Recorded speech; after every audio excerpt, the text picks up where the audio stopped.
To a rescheduled episode of L5R Lounge. This was supposed to happen this past Sunday, but due to technical issues on my end, we were unable to get the game going and get the game streamed.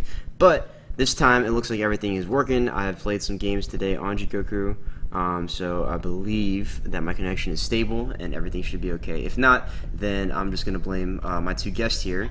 The first of which is Mr. Michael McCormick, the Automoto. Hello, Michael. How are you doing? Great, yeah. Thanks for having me back again so soon. If everything that happened last time. No, it's been a really good day. Obviously, it's quite late over here now, but yeah, excited to play some games and just talk with shit. Good. And on the other side is another member of Team Scotland, Mr. RobbieSaurusRex. Robbie Gamble, how are you doing? Yeah, I'm great. Cheers. Same again. Thanks for having us on again, and hopefully have a wee bit more success on it this time. Yeah, I think so. So last time we were in the middle of the game, and unfortunately the connection to Jigoku was just not stable on my end, so we had to go ahead and do a rain check for this time. But we are going to be playing the same matchup here, so it's going to be Crab versus Unicorn, and we'll take a look at the decks first. We'll start this time with Michael's deck, the Crab deck. And I believe you have a new title now. It's no longer sit down and shut up. It's a little more, a little less aggressive. It's not called... It's a little less aggressive and a little bit more camp because it's actually 5 lyrics for a UK band. So it's Crab straightening up singing, Crab will make you get bowed now. So it's just went for pure cheese. Yeah. The deck list is the exact same. It's just the title has changed. All right, so let's talk about that deck list. We did talk about it last time, but it looks like the theme of this deck list is sending people home, standing them up, and bowing people, right? So we have this is out of Seeker, so we aren't ordinarily seeing Seeker out of Crab, but they did just get this new Seeker only card called the Blatant Swindler. How do you like this card so far, Michael? I'm loving the Blatant Swindler. It's just that way where being able to use it on both attack or defense, and the cost of 1 honor, it's really not that bad, especially when you're running this deck with your labs. You just know to set yourself up with an early air ring in the game, so it's not really that big of an issue to use these effects. That on top of your bows in the deck, your Way of the Crab, the potential assassinate you get off, all your other coverts, the entire deck is really just trying to control the board a lot more than I guess Crab are sort of accustomed to. They normally, we'll come over and smash you hard, or we'll defend really hard, and this is let's try and make it so we don't have to really worry about either. Yeah, and so joining in on this send home tech is Yasuki Hikaru. This is a card that I actually liked a lot whenever it first came out, but I guess it's sort of fallen out of favor in the more recent builds, just because that you're not really looking for that send home effect. But if you're looking, if you're looking to have a deck that's sort of based around the glut of these kind of things, then Hikaru definitely fits right in for sure. You're wanting a solid mid-cost card that you can buy, because you'll see it's the only free-cost card that's sitting in the deck there, and it's really that circumstantial thing of when the tower decks start coming rolling at you, you've at least got another answer on top of your swindlers. Yeah, and meanwhile, on the conflict side, I am seeing. So let's talk a second about Hige's sermons, because this card has been seeing a lot of play recently, and obviously now running it out of Crab. How do you feel about this card? How's it working out for you so far? I love it because it synergizes perfectly with Crab, and that even if during the draw phase you manage to pull yourself into a Way of the Crab, well, you'll Way of the Crab first, then you'll Hige's sermon to bow someone else out as well. Likewise with Lost Papers being in the event side on Dynasty, it's just another card that it keeps rolling that bow effect, trying to keep the control on the deck. And if they choose to bow one of my guys, we've got Common Cause to stand the bigger guys, and if it's any of the smaller ones, you've got Tessons, you've got your Water Rings and things. So it's really easy to recover from in Crab, I think, and to really lay on a devastating hit in the draw phase that people just aren't ready for when the conflict phase then rolls around. All right, and the last card I want to talk to you about is going to be Return from Shadows, which is the new card in Pack 3. This card, obviously, definitely some mixed opinions on it in the current environment, but I see that you have 2 of them in here, and I know when we talked last, you said that you were enjoying it so far. Have you had a change of heart, or do you still think this card is great? No, I'm still really enjoying it because it's just that, like, if you think about the current meta, the one card you always worry about in the unopposed conflicts is display of power. And it's a case of, well, if you're going to display me, at least I'm going to then get to reveal one of your provinces and blanket. It's a nice hard answer to a couple of clans that we struggle against. Like Phoenix have just that devastating back row, and then even if you manage to get through that, you're then going on to retire from the Brotherhood. Or if it's Dragon, for example, you've got Restoration on the row, you've got Upholding, or you've got the Sanctuary waiting for you on High House of Light. The being able to just reveal it, blanket, okay, I don't need to worry for the rest of the game. As soon as I get to that, it's not an issue. It's just, it can be utterly devastating. And when you're hitting things like Upholding or Restoration, what a lot of people don't get blindsided by this card is, I can use the reaction on this card to blank the province I'm hitting. And now Crab loved doing that for Upholding when we had to splash Unicorn. Now we don't need to do that, and it's a zero cost event. So at 2 of, I think it's nice enough. At 1, you wouldn't see it enough. At 3, it's going to clog your hand, and you're going to find you're running into wider, perhaps like Latin Honor decks or things like that, where you're just not getting the event off. So I think 2 is a nice sweet spot for it in testing. All right, so let's move on to Robbie's deck here. So Robbie, Unicorn player. Robbie's deck list name has also changed now. It's named "If No One Else Competes, Are You Really a Automoto?" Of course it is. It's yeah, because I mean, last time, of course, they've named it "How to Spank the Automoto."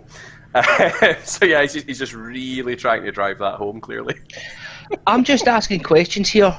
If there's nobody else competing, can you really say you're the best at something? Yeah, if a tree falls in the woods and no one is there to hear it, does it really make a sound? That was my inspiration behind the name, actually. I mean, technically, at that Dublin Coty, I was both top crab, bottom crab, the challenger, Hatamoto. Like, you can just list everything by default. But it did make it. I want to say it made it a very fun Kotai, but it really wasn't. Even though it was a relaxed Kotai, it was playing Kravitz like standard into nothing but Dishonor decks. I saw nothing but red card the whole time I was there. Even in the day 2, I thankfully managed to get into the top 8, but the whole time it was a case of, okay, I got by on 1 honor, I got by on 2 honor. So as much as I walked away with a Hatamoto, it's probably the least fun I've ever had playing this game. That's fair enough. All right, well, Robbie, let's talk about your deck a little bit. So, last time that we talked, you mentioned that this is sort of a kind of standard Unicorn build, very conservative, very vanilla. But there were a couple of interesting choices that I want to talk to you about. One being, so you don't have Shinjo Shono in here, and could you go ahead and explain that again for us? Yeah, sure. I feel like Kiora is the direct replacement for Shinjo Shono, and the reason I prefer Kiora is being able to do ring manipulation. Being able to change the rings and take the fate off the rings tends to then give me a wee bit extra money for the cavalry reserves that I might not have had. That's just a huge gameplay changer that people may not have been factored in for. Being able to attack one ring, switch it to the earth ring, get my keepers out, is just changes the whole game when I'm trying to rush through the end.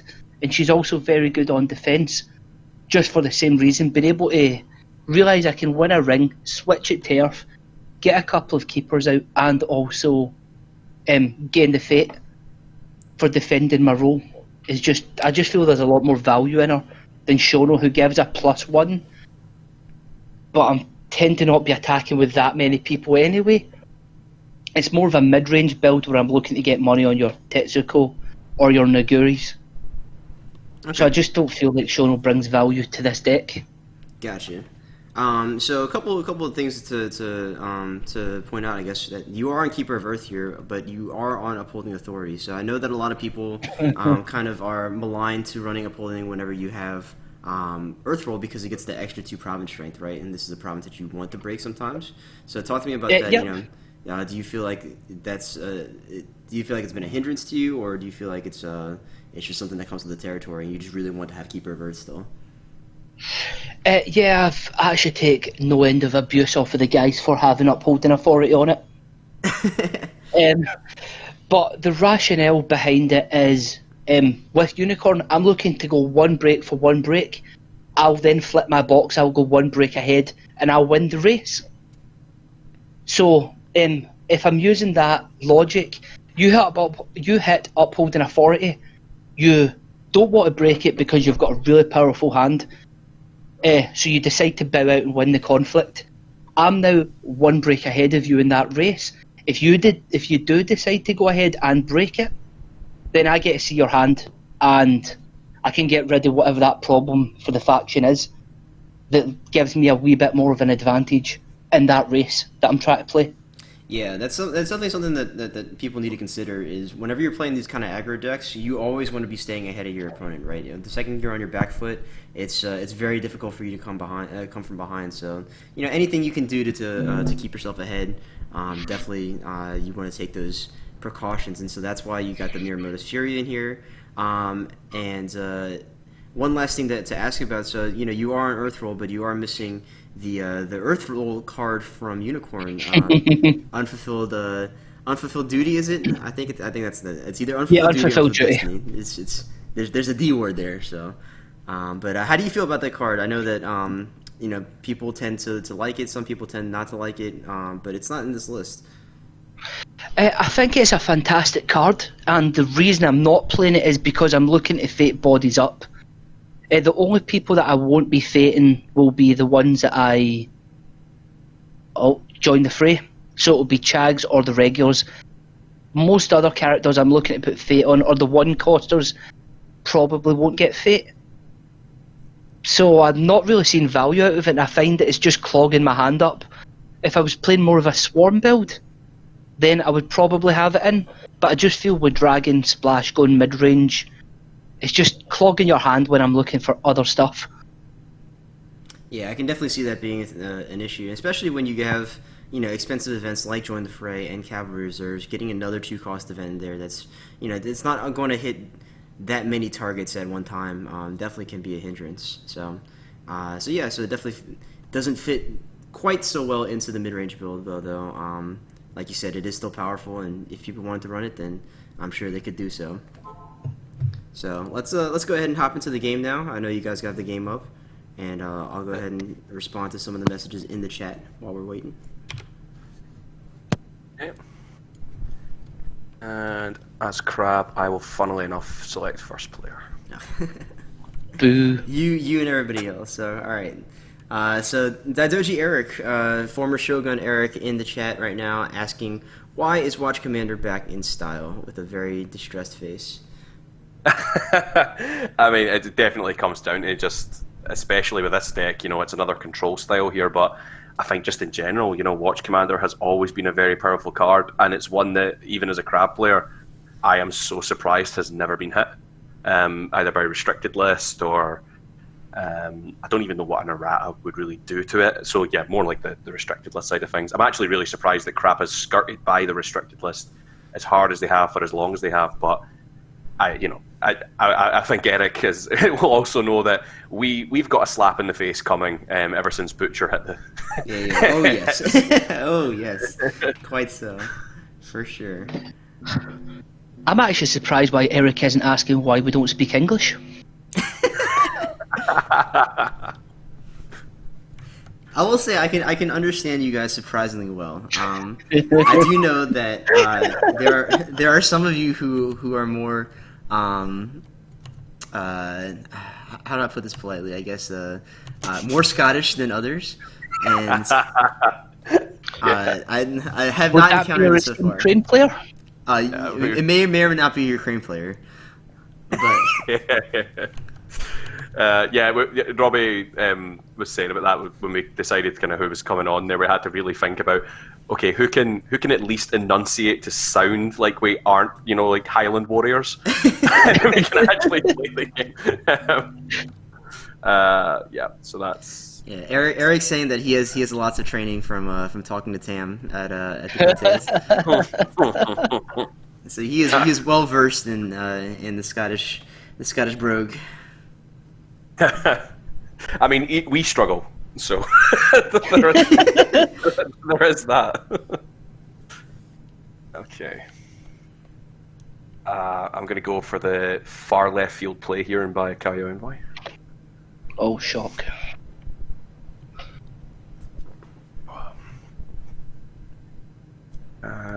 let's have a little look.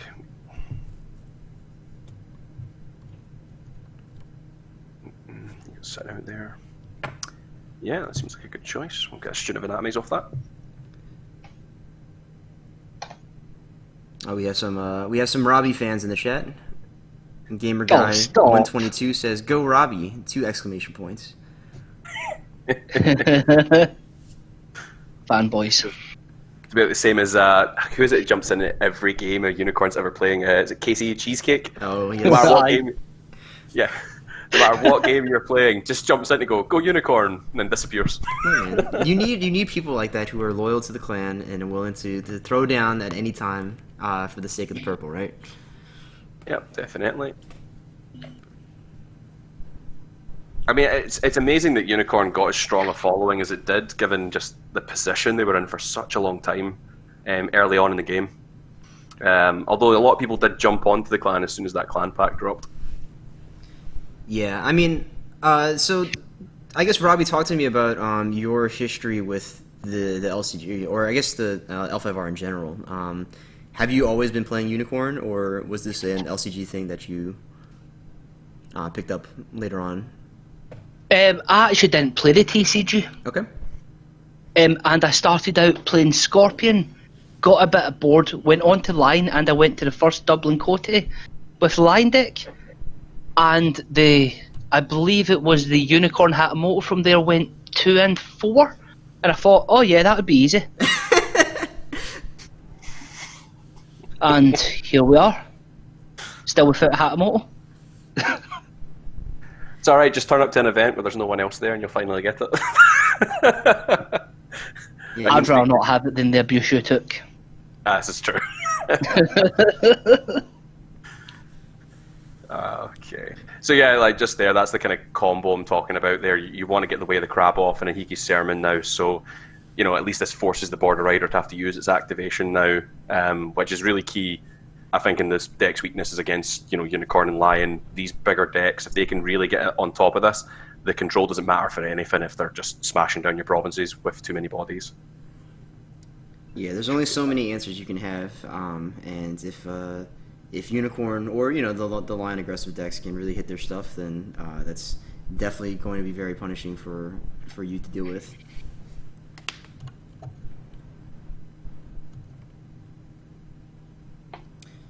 And so one of your fellow countrymen is in the chat. I guess he was responding to Eric earlier.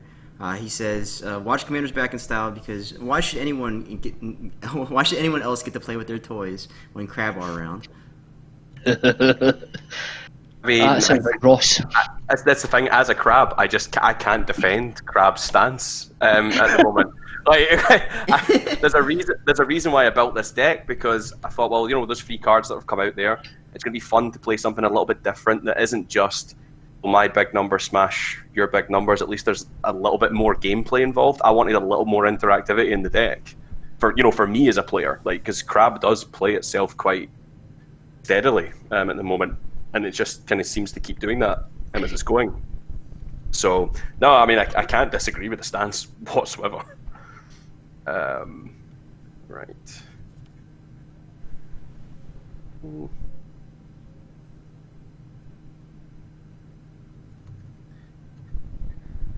I'm realizing a mistake I made here.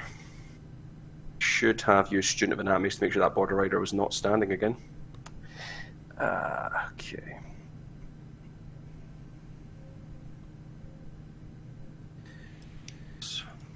Yeah, Border Rider, the saving grace of Unicorn from the core set. Yeah, one of the few playable cards from core set that we got.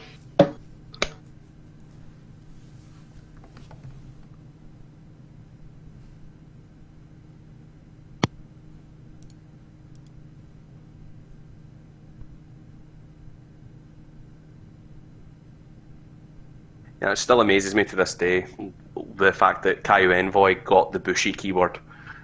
And take one look at that card and think, that's not what I think a Bushy is. I mean, it'd be egregious if they had Core tier, especially coming out of Core, but I'm definitely don't understand why they ended up with the Bushy title. Okay. Yeah. I mean, I guess there is a sword in the background, so therefore he must be a Bushi.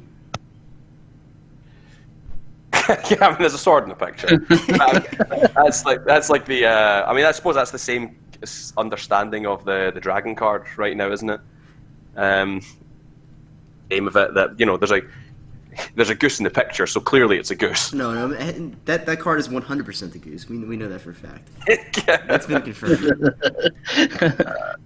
So if we're using that logic, why doesn't the Unicorn Magistrate have cavalry? There's a horse there. Oh, there's a horse in the picture. Yeah.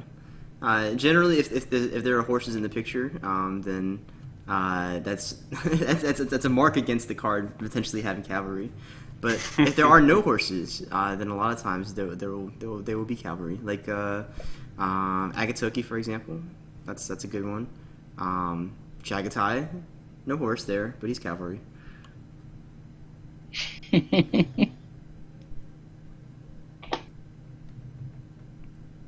I'm interested on you charging the Chags out on defense. Yeah, so talk to me about that for a second, Robbie. I guess City of the Rich Rock definitely really valuable as a province since you get to see so many cards. Do you feel like, in that particular situation, it was justifiable to defend? Yeah, the rationale in that is I would like my border rider to stay around.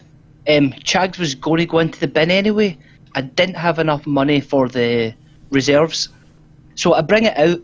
More than likely, I'm going to get better red numbers than Mike. That will allow me to hopefully win the water ring and ready him up, and then just chew through 2 more provinces. But we'll see what happens. All right. Let's take a look-see here.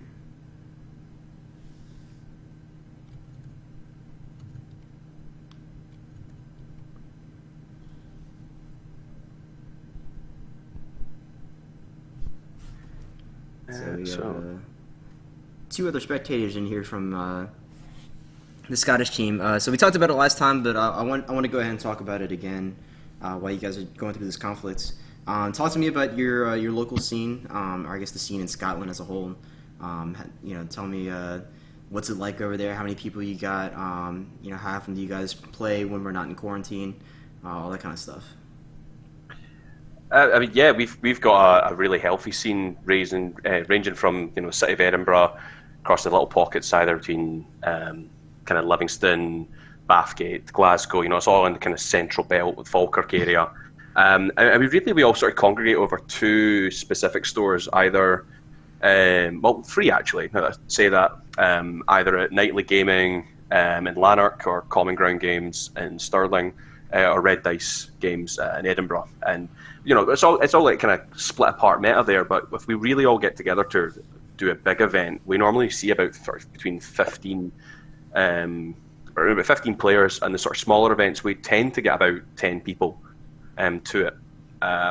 We combine quite a lot with the UK kind of scene just in general. So like we run a UK league, which we were running a Scottish league, but then we realised we'll open it more out to the UK. So I think we're on our 6th iteration of that now, Robbie? 7th league now, I believe we're on.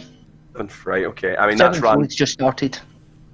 And that's run by my friend Tam Fuller. He's part of the community. He's a real advocate for keeping the game alive in Scotland.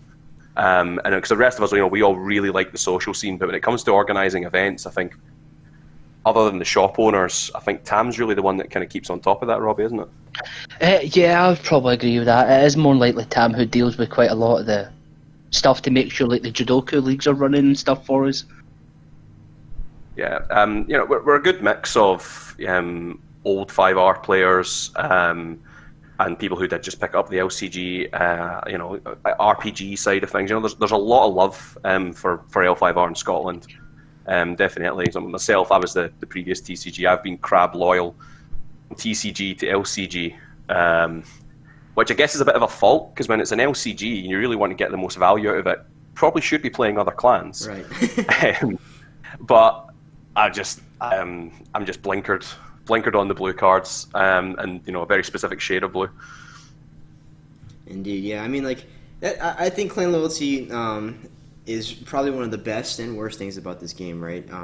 But just focusing on the positive aspects. I love the fact that people are just so willing to commit to just one identity, and I think from a social aspect that makes the game really really fun because you get people from all over the world who are just like very interested in what you're doing and and how you're performing and all that kind of stuff. Just because of the fact that you guys play the same color cards, and I think that's very cool to me. And just seeing that in a live environment at like a Kote or some other event, and just having that camaraderie naturally is very very endearing and enjoyable to me. Yeah, I completely agree. I mean, I think a key question to think of with that is like, Robbie, like how I don't know if you want to speak about your experiences with Unicorn and how you kind of stayed pretty much diehard Unicorn through core. As you said, they're like trying to get the Hamato status, but I can't imagine a worse hell. Actually, I remember I did a post up on the LCG group at some point, and it was a picture of my eldest son. And remember when you went to the very first launch events, once the LCG came out, you got the little clan stickers. And I said to him, pick one, son, which one do you want? And of course he picked the Unicorn one because he liked farm animals, it's a horse. So of course he put it on there. And I remember putting the picture up saying, my son decided to pick a Unicorn. I'm not sure if that says something about his life choices or my ability as a father. And the top comment that got put on there was, this is blatant child abuse. I've never been more disappointed in my life. That really summed up for me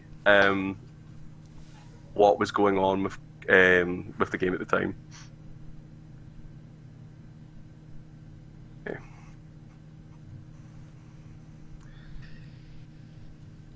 So if I had Cure pop in, that's. I'm going to assume I'm not getting it. Keep that. Oh, no, we are. Yep, so we will return from Shadows. So... that might have been a misplay. I should probably have changed... Oh, no, she has to be participating. Yeah, she has to be so in there. So it's an interesting thing here, because I know you'll have endless planes on this back row. So it's always an idea. Hopefully it's not on the Stronghold. Well, I mean, yeah. So we know we've got Can's Ordo on the box, so yeah, I mean, we just reveal another one on the row at this point. See if we get lucky. Can's Ordo? Upholding, I still class that as lucky. Yeah, you'll take that. Yeah, certainly wouldn't say it's a bad one. Now, I guess let's take a look at this real quick. So it says printed text box is blank. So now actually Upholding Authority becomes 3 strength here, correct? Yep. So yeah, it's weakened the province, and it's also, I now don't need to worry about going into it. I think it's a real bonus, the fact that it does just reveal that, because it just helps you. It could just put the token on it, but the fact that it also reveals it just gives you that added strength of, okay, I know exactly what strength I'm going to need to go in against this. I'm not going to, okay, I blanked that. Oh, I've still hit my opponent's pilgrimage. I still need to get myself up above this 5. So yeah, it's another, I guess, say, added advantage of the card.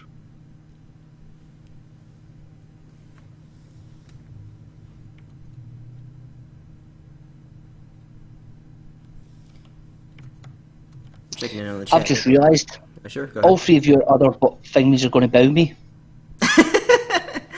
Is it really? I guess so, you're right, because there's the Earth Province now too. Yeah, Courteous Greetings is Earth, that'll bow me. Flooded Waste is going to bow me. And Revels is going to bow Chagatai.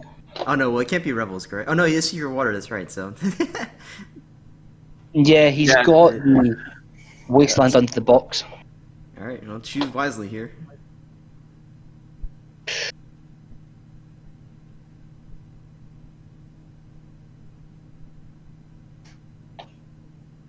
Wait. Yeah, I've chosen wisely. Unfortunately, I have to... Let's see what you're coming in with. 7. Yeah, I think we have to. It's just On rude. this occasion.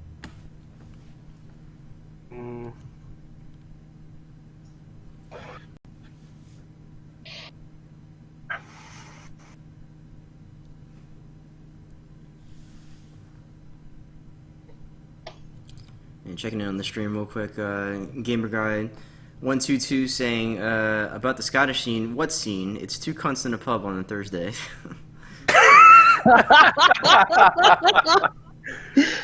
I mean, yeah, there's quite a nice wee sort of pub scene. I think either if we're in Glasgow, it was always Bacchus, wasn't it? Samurai Pizza Party. Samurai Pizza Party. That's what. Two for one pizzas and just a few games. And the Edinburgh side, they would always meet like in the cross town. So yeah, that was definitely something that we would do quite regularly. Right. This leaves you your political with Shags, which at least you know, for me personally, looking at this, I'm just looking to at least stopped pre-breaks. Yeah, basically.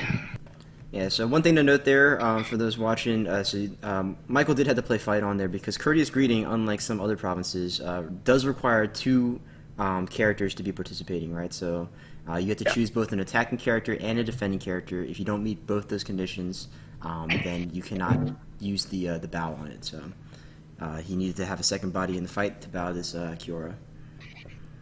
Yeah, and that was either going to have to be a drop bear or the fight on.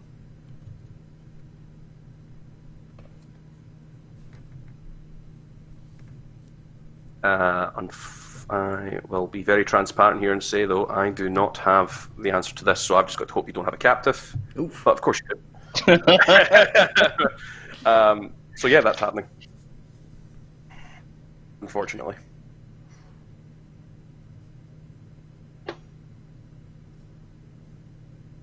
So I mean, as much as I'm a breakdown here, I'm not too concerned. Just given the fact that coming into this next turn, I'm going to be free fate, sitting on free fate. I'll be an additional couple of cards up, and I know at least the rest of my row is something he has to worry about, and is at least guaranteed to give me some more money into next turn as well. So just got to try and get a little bit of steam this turn. Yeah, certainly not the worst thing that in the world that could happen to you. Of course, you know, Unicorn with the HMT always has the potential, especially with Chagatai out, to break 3 provinces on the first turn, and so being able to slow that even slightly is one step closer to you not melting to them. Yeah, I suppose another advantage here, Robbie, that really helped you this turn, that you know we didn't really discuss when you mentioned about your choice to have Kiora in the deck, you know, is the fact that you just have that disguised option. I mean, you were able to capitalize off that quite well, I would say.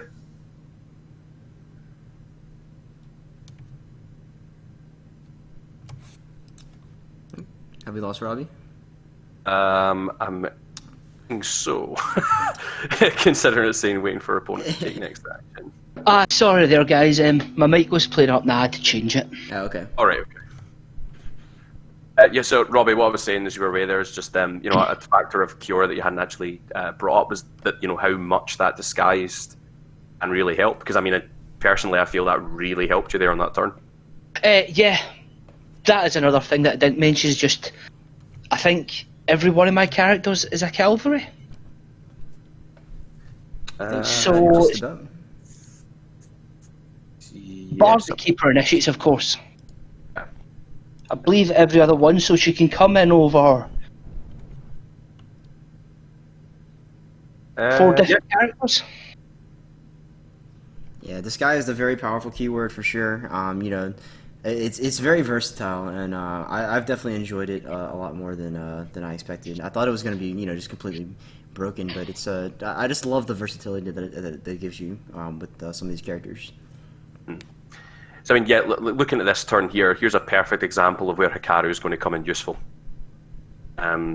Just being able to lock down and use any amount of crab straightens to just keep whatever the big boy is out that's out either being cab reserved or, you know, you've got that Kiora coming in. Yeah, definitely build a foundation on her.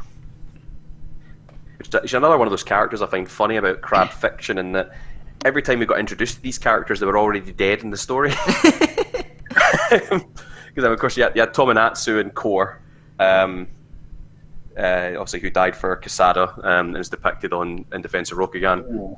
And then you have Hikaru, who stood against the squadron of the damned that attacked that small village. I'm like, oh, I really like these characters. I can't wait to find out more about them. Well, Wait, it was that person. Unfortunately, their story has already ended. Yeah, it's just part and parcel. As soon as you go, oh, what clan's the character from? Crab. Ah, okay. I'm sure they have a long and hopeful life ahead of them. So yeah, unfortunately, nothing that I want off that Kyudenhida. And it did drop my forges and the lost papers. I can live with that. Yeah, I imagine you're okay with it. You know, looking at that board right now, I really hope you hit Flooded Waste. It would suck, wouldn't it? A little bit. But, I mean, I've got to assume you've got Wayfinders on your list, don't you? Yeah, of course. Of course. Tara Big Hammer in chat saying, in reference to crab characters, at least no one's on a banner yet. Yeah, this is also true. So I am not an L5R player myself, but I have heard the stories of what happened to young Hidesukune at some point in time. It was Yakumo. Oh, it was Yakumo who did it. Okay. Yeah, it was Yakumo who ended up as the banner. Yakumo's the banner. Okay, got you. I'm actually, it's that way where you keep looking at the story alterations, and you know something, I really, really like Ueshi, and I'm just afraid that Ueshi is going to end up on a banner. Just something tells me it's coming. Yeah, well, she's not a bully this time, right? So she doesn't have that that additional layer of protection, maybe. This is it. Oh. It's that way, you know. There's just, for me, I really like the Crab Clan. Just in terms of like how their lore set up there, but it really does set it up for a very quick turnover there. But we don't see as much of them. But there was a really interesting interview just recently with Tyler that Finbar had carried out. There were some really interesting aspects on how he explained, you know, how the timeline's going forward and why we're not seeing as many storylines there. Because I think they revealed it's been like less than a year. Timeline 9 months, you said, didn't they? Yeah. So since the game started, we're only 9 months into the future. Yeah, which is crazy because a lot has happened so far, for sure. But certainly lots of territory to explore. Yeah, and I mean the fact that Crab are getting the first kind of the independent novels that are getting published out there as well. I can't remember which company it is that's doing it. But yeah, I mean that's definitely what I'm interested in. I thought we were going to obviously see it earlier this year, but it now looks like it's been put back to October for reasons. So yeah, it really doesn't matter which one you see here, Robbie, does it? Because you just don't go in the other one. Essentially, aye. Yeah. I'm not going to lie, that hurts. Yeah, I can live with that. Okay, so I think what we're going to have to do here in prep. Oh, here we go. Yeah, we have to prep. Knowing fine well, I'd have no intention of going into that one. Yeah. I think it's a pretty good target for it. But I think we also have to bring the forges back as well.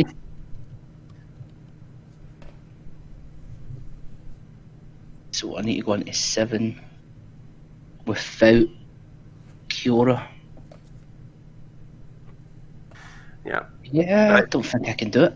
I think the main thing I do here as well is, you know, you keep the Caillou Forges as it is just now. And then the event that he's about to break, you know, you then pop it and get your bonuses across however wide a defense I've had to put up. Because depending on what happens here with his attack, if he comes in political, you probably still have to defend it hard enough because in case of captive, if he comes in military and you manage to stop it, there's potential that you can just slow this entire turn down, and obviously that board's not looking very fated, so being able to hold off for a turn could really, really help the game.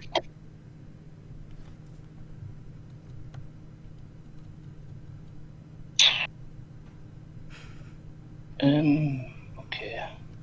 In chat saying, these are the worst Keyforge decks I've ever seen. Yeah, no horseman. Wasn't worth chasing.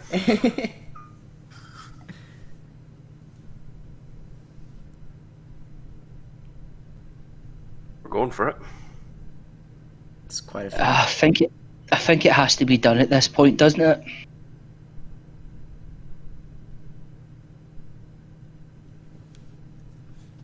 So Haruka can kick anyone you want out, not just the highest. There has to be someone with higher military than her. So because of Kuni Labs, that does pump her up a little bit, but odds are you're going to have to get some bigger numbers here. So it's not as concerning. We'll see. Let's see, what have we got for going through to the turn? We can quite comfortably do this. Can you? Okay, so 6 coming into 15 at the moment, so we'll pass.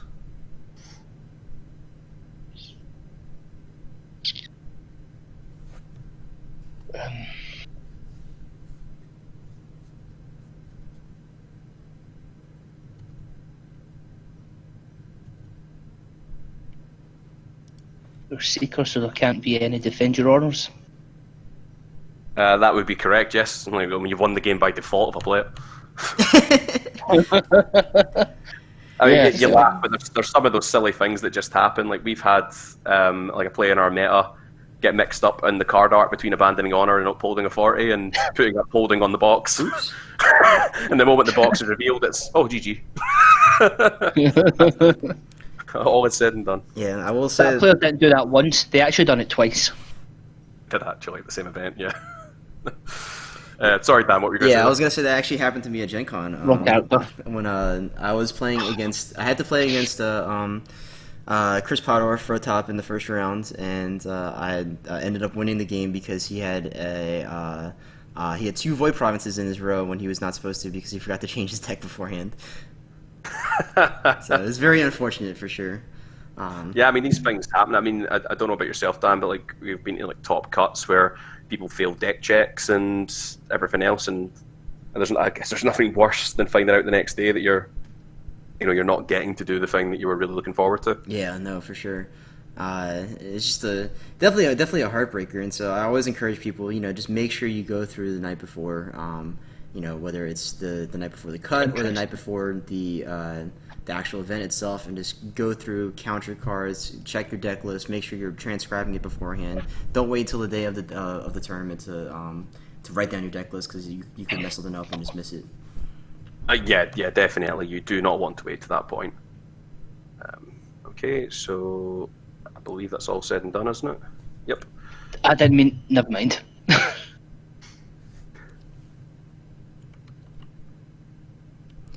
All right, so chat asking right now, you guys are talking about the story of the game, and is there many books for L5R, or are you guys mainly getting fluff from the packs when you get them? There are some novellas out right now. They're little kind of short stories, but most of the fiction for this current game is available in PDF form on the Fantasy Flight website. So if you want to go ahead and check those out, they're free to read. Go ahead and take a look at what's going on in the story. It's a very interesting story, very lots of stuff going on, lots of angles to cover. So I would highly recommend that to the people who are out there and interested in picking up this game, even if it's just for the lore, right?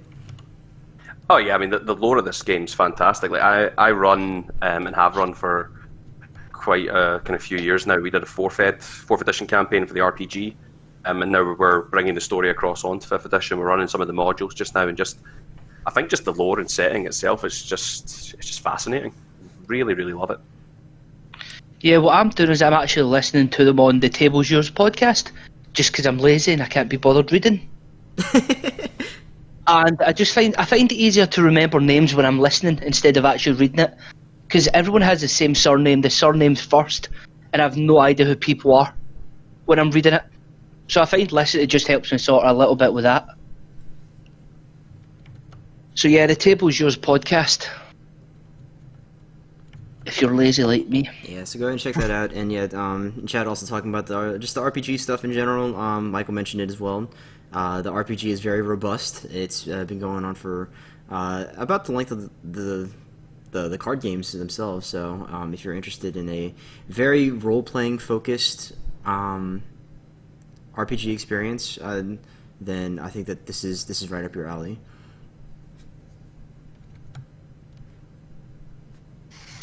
May have forgotten about Minamoto's Fury. I can't deny that. You're not the only one who bows in this game. Right, okay. I think what we do here, though, is we activate our students. We block your Border Rider's ability. And we'll sacrifice the Blatant Swindler kicking over here.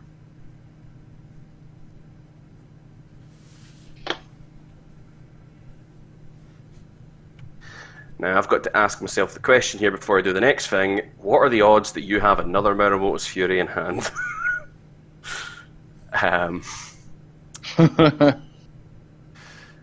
And I think we are going to roll the dice. Risk it. Because it's more interesting. Let's be honest, it's more interesting. Yeah, we will ready here and sacrifice here, because if I can get this water ring off, I think I've shut off your turn. If I haven't, then I've maybe thrown the game here, but you know, let's go for the sake of a gamble. And find out why I'm about to be very sad. Oh, you got a pass. Yeah, I don't have it. Whoo! Okay. I forgot common cost 0. Caillou forges just now, so we go up to breaking.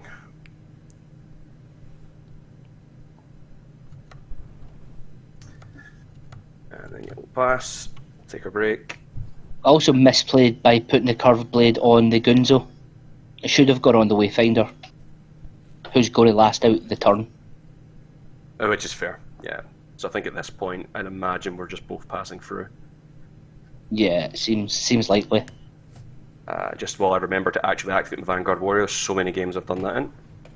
So we'll keep that student around.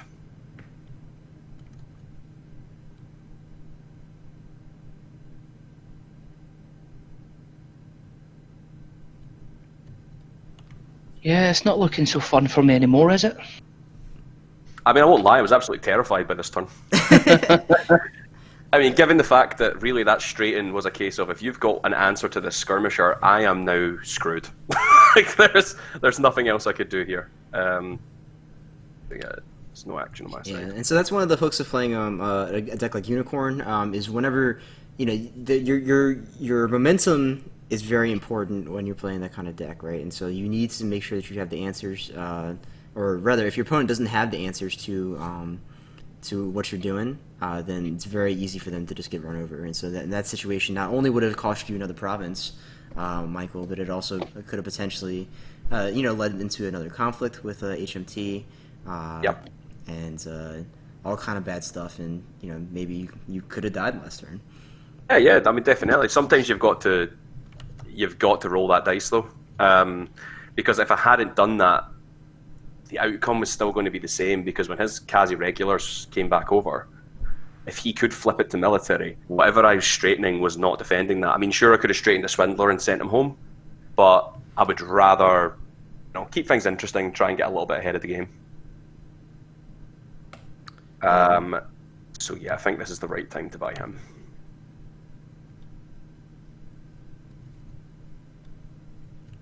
Yeah, it's definitely a moment of calculated risk, right? So where sometimes you have to take the chance, and a lot of people, I think, when they're playing games like these, they kind of get into a very defensive mindset where they think, oh well, I don't want to do this because they're just going to have the counter to this or that kind of thing. It is a card game, right? And you're not always going to have exactly the cards you need to deal with the situation. So sometimes if you really want to push the momentum in your favor, you need to take those chances and take those risks. Otherwise, you sit there and do nothing, and your opponent will eventually get those answers that you're afraid of. I mean, yeah, definitely. I don't know about yourself, Robbie, but sometimes you do just have to completely risk it. It could end up horribly, but if you don't do it, there's a potential that the next turn, that was your one opportunity, and then the next turn becomes bigger on the opponent's side, and it's just, I can't come back from this. Yeah, like if you hadn't gone that water ring there's every chance I had a captive audience. I was going to flip it to military, gain a card and the money off of the regular. I was going to sack the regular, and then I had another conflict coming in where I could have potentially then broken 3 provinces and be on your box coming into this turn, and that changes the whole game that we're playing. Yeah, definitely. So now we've got an interesting choice here because we know Endless Plains is still on the roll. Is it? Is it? Well, let me just check that list again. Oh, yeah. Yeah, it's definitely there. Maybe it's on the box. I felt that confident against you. Let's see what we've got here in hand. Do we need to do anything just now? Probably not, so yeah, pass. Can't need to do anything. So yeah, the issue I find that this deck does have though is, you know, once things like Unicorn Ever start to build up steam, sometimes the control's just not enough. So you're going to have to take some calculated risks with it. Like here, for example, it's probably more important for me to get more cards to at least have answers to whatever he's going to have coming on next. So I know no matter what, I've at least got another conflict before he'll get on my box here. So I've got to maybe try and beat him in the race, or, you know, lock myself down. But locking down, I think at this point, especially with Tetsuko on the board, is going to be difficult. I'm only going to be able to blank one character with the student, so it's not going to be easy. But And you're going in with just your butcher, knowing that Endless Plains is there. yeah, but that's what I'm saying is the idea in and of itself. If I choose anything else, it very much depends on what I'm looking to do for the turn. I won't lie, fating him was probably a mistake here, given that was the plan. Because the issue is with it being discarded, I then don't get the added benefit of the additional fate from the Quartermaster, which, you know, I might really need from the turn. But let's see, what else have we got here? Yeah, that's Border Fortress.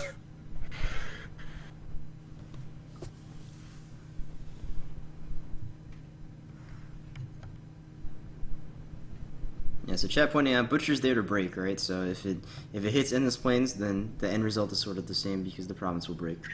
Yeah, exactly. Like, you're still netting the same result here. Okay, maybe not quite netting because, you know, if Butcher dies a horrible watery death, but sometimes you just got to go for it. So every conflict is now military. Okay, so pass.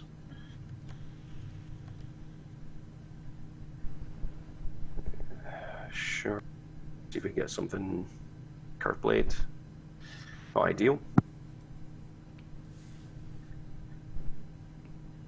Right, so you've got an even more interesting choice here because, you know, do you blank Tetsuko because of just the egregious tax here, or obviously Yasumura, who can really shut things down for the turn, but I think on this occasion I want to blank Tetsuko.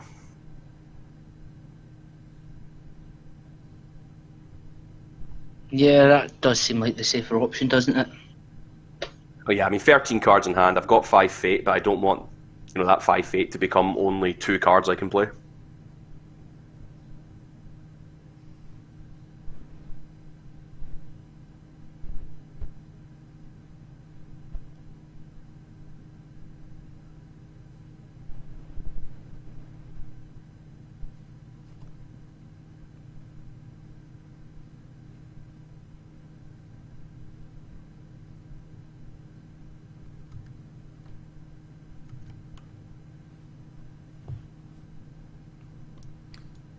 So we got the Kuni Labs rolling out now. Me over here being jealous, wishing that I had this effect in line. I mean, like I say, I think the writing's definitely on the wall for my clan. I can't see us not getting hit quite hard very shortly. Well, I guess let's talk about that for a second. If you had to change one thing about Crab right now, you know, I guess while we're on the topic of balance, if you had to pick one thing and nerf it in some capacity, what would you pick? Well, I mean, Butcher's the exact same as the reason that Guest of Honor and Tadaka and things got taken off there. It stops people being able to interact with and play the game. So, I mean, my personal opinion, putting Butcher on restricted isn't enough. I think Butcher actually is potentially it's going to see a quick exit from the game. And that's just from personal opinion and, the feel bad factor. Not just for you, playing the card, but obviously the opponent on that side as well. It's definitely egregious, and I don't think there's anyone either in chat or a crab who would turn around and go, "What are you talking about? It's perfectly balanced." They definitely need to have their rose-colored, rose-tinted glasses on at that point.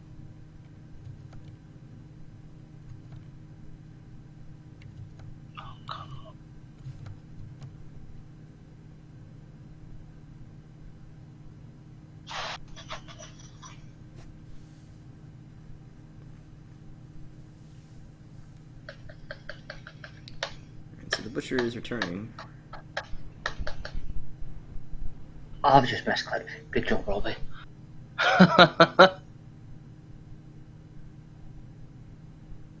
No idea why I just done that.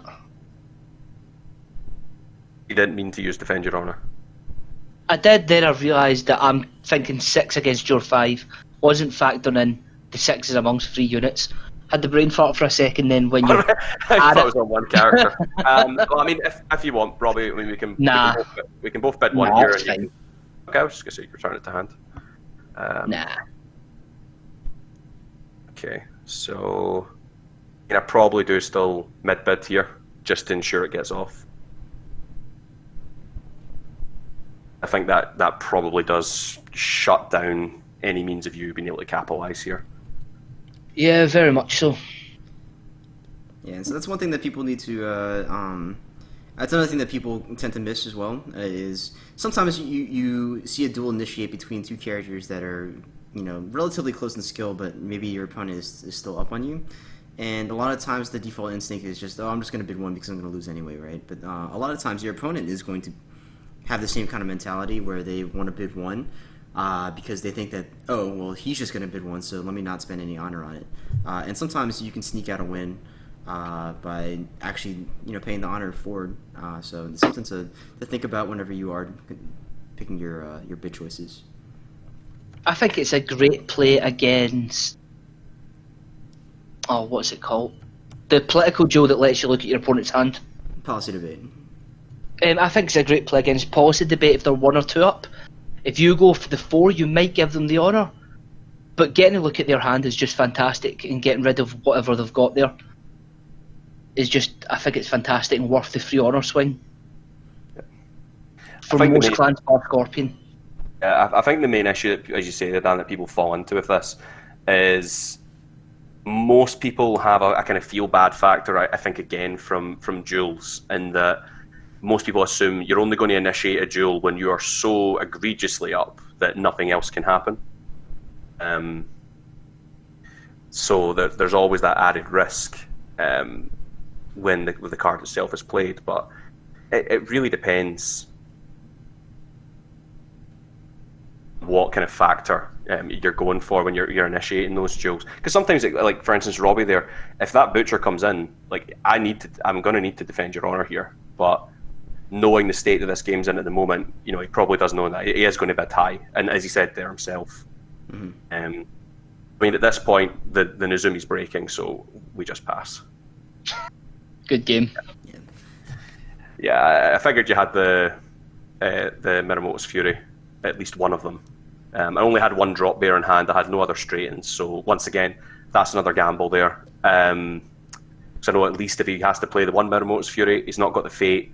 We're going to get through to another turn, and the risk he runs with another turn is if I can defend that first conflict, I've still got Butcher around to kind of come back over again there. Yeah, I had the Tessin who would have readied up Yasamura.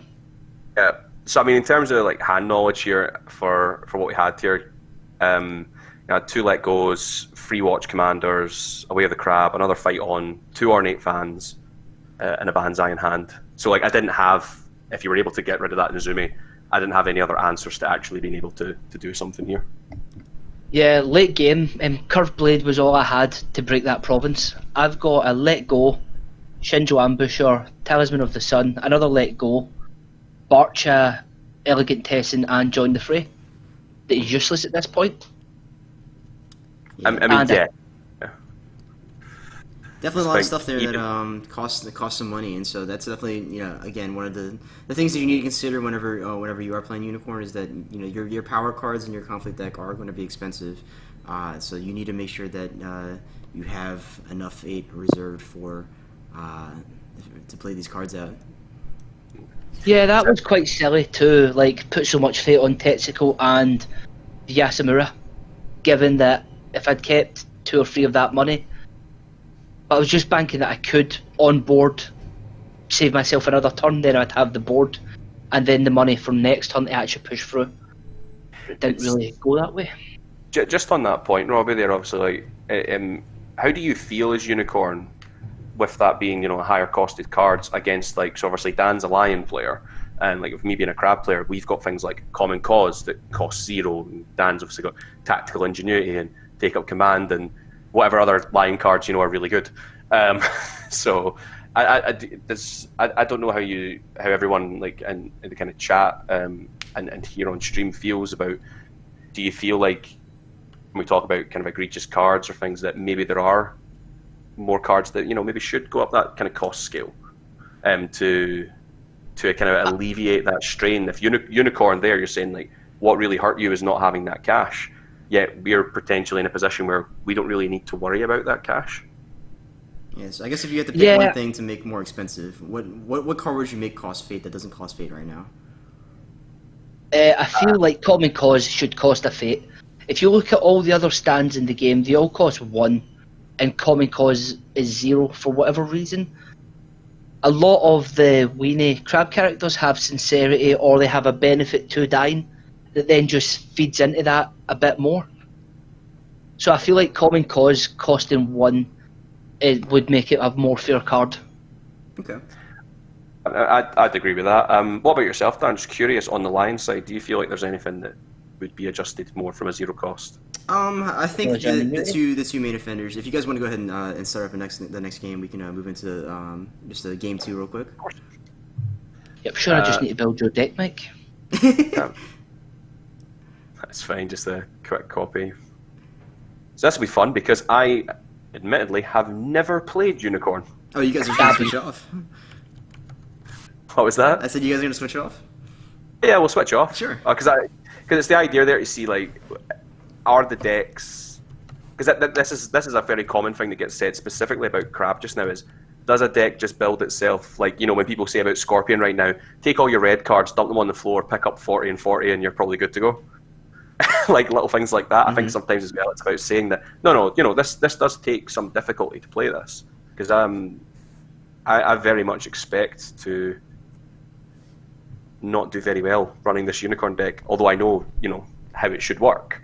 I think it's just that a little bit interesting if we just swap over and see what happens. Yeah, let's take a look. Yeah, I'm fine with that. To answer your question in the meantime, so I think that the two main offenders that people I think that maybe been slightly overtuned in Lion are In Service to My Lord and Tactical Ingenuity. I think that both of them being free is kind of a bit much, and so I also think that maybe making them cost 1 might make them not quite so good. So it's a weird balance, I guess, to where you want it to be free, but at the same time, if you make it cost something, then it's not going to be as effective. So I think that if I had to change one thing, it would probably be Tactical Ingenuity should not be giving stats too. So have it just be 0/0. Yeah. And then that would make it a bit more fair. You're not getting a benefit for basically no opportunity cost. Yeah, no, I'd agree with that. I think it's easy sometimes to get a little bit blindsided just by the kind of effects that are going on in the game. But I mean, personally, obviously, having a look at Unicorn here and Crab, having as many straighten effects that they have there, I think just in general, the speed of the game has picked up considerably from where we started.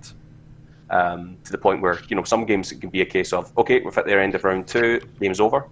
I genuinely find that most games are finishing now on average within turn 3, and they're being played so quickly that there's times where I'm at tournaments and things, and you get to the end of the tournament, so you get to the end of the round, you finish your match, and you look up the clock, and you're like, I've got 40 minutes left, before we hit time for this round, before we go on from here. So it's interesting. Yeah, I definitely think that. I think the biggest contributing factor to that is that a lot of the very oppressive control type cards have sort of made their way either onto the restricted list or the ban list, and so your stuff like we were talking earlier, right? The cards that say you can't play the game, so like your Guest of Honors, your Tadakas, and then stuff like Fate Worse than Death and Miyamoto's Fury, all that stuff. Going onto the restrict list has definitely helped the game speed up considerably, to where you have to be more proactive now, and decks are getting better at being proactive. So, yeah, and it's interesting though to see some decks, pop up just now in the meta, in terms of there's very much we've got the Phoenix kind of pacifist deck where it just passes conflicts, little things like that. So I mean, there are a few kind of underlying hitters that are coming out, but. I'd be very interested to see if we are going to see either a bigger move on the kind of restricted side to maybe try and slow the game down quite, just not considerably, but enough that it feels like there's at least a little bit of a breathing room or kind of balance for recovery in games.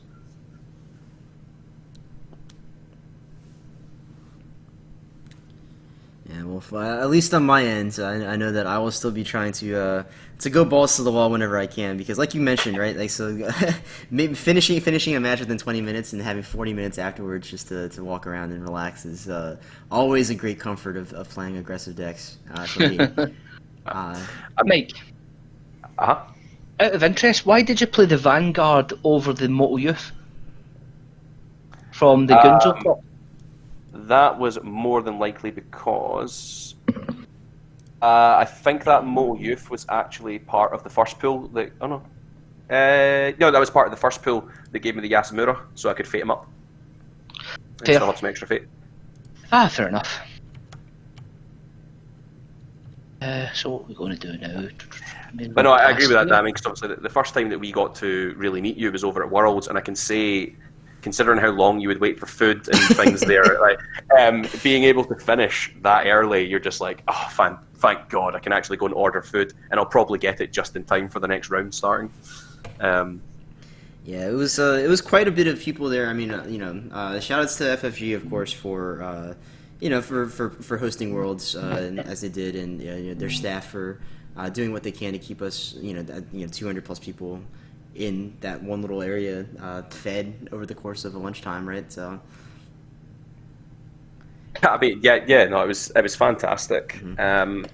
I mean, but my experience of obviously going over there for the world side of things, I think just in general the atmosphere is great, and I was really looking forward to Worlds this year, but let's be honest, that's probably not going ahead, and I wonder with that if there's the potential opportunity that it might not actually be in Europe still as planned, because obviously who knows when it comes to logistics and planning and things. Yeah, it is very hard to say right now, but I guess there is still time for things to develop, or we could see Worlds being rescheduled to a different time, maybe move to February or something when Game of Thrones Worlds would ordinarily be.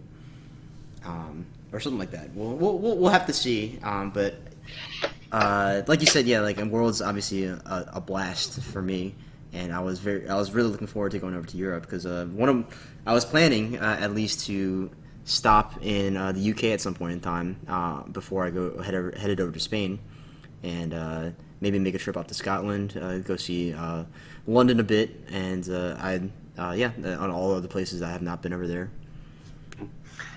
It's interesting that we had a brief talk about this on the last time before the stream went down, but like Robbie, also you travel quite a bit for L5R events, don't you, in Europe? Yeah, I've just got too much disposable cash apparently. chasing a valueless Automoto map. I mean, I think we'll find based off our last game, the problem was that you don't have enough disposable cash. Is that how it is? That's exactly how it is. Is that what we're doing, aye? Yeah. No, but the interesting thing was that for me, on top of that, like, I mean, for Robbie, you're just a bit of a kind of jet setter anyway, aren't you? Yeah, I do like to just get out and about and travel places. Yeah, the interesting thing for me is that my trip to come to Minneapolis for Worlds was the first time I've ever left the UK in my life. Really? Okay. Yeah, honestly. You went to Ireland? Yes, but come on. That doesn't really count, let's be fair. Somebody in Ireland is going to be listening to this, and they're going to say we're in the UK. Before you know it, you've got terrorists at your doorstep. Oh, let's let's keep the tea talk down. I think the interesting thing for me was that that's how much like this game means to me as a player. Is that for me the reason I'd never travelled was because I had a crippling fear of just flying.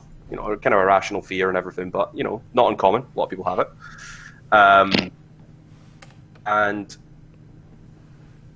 the interesting thing with that was, just the idea of going, okay, I really like this game. So yeah, I flew over to Ireland for, the Cork Cote, the first year it ran, and thinking like, oh yeah, something, I hated every single minute of that, like, hour-long flight or something, like back there and then coming back over. So to then go, the next right. thing you're gonna do is take a 16-hour flight or whatever it is. Yeah, exactly. I'm going to take a connecting flight from the Netherlands across to Minneapolis and then do it all again coming back. But it was really interesting to see that if I wasn't playing this game, maybe there's a potential I wouldn't have done that.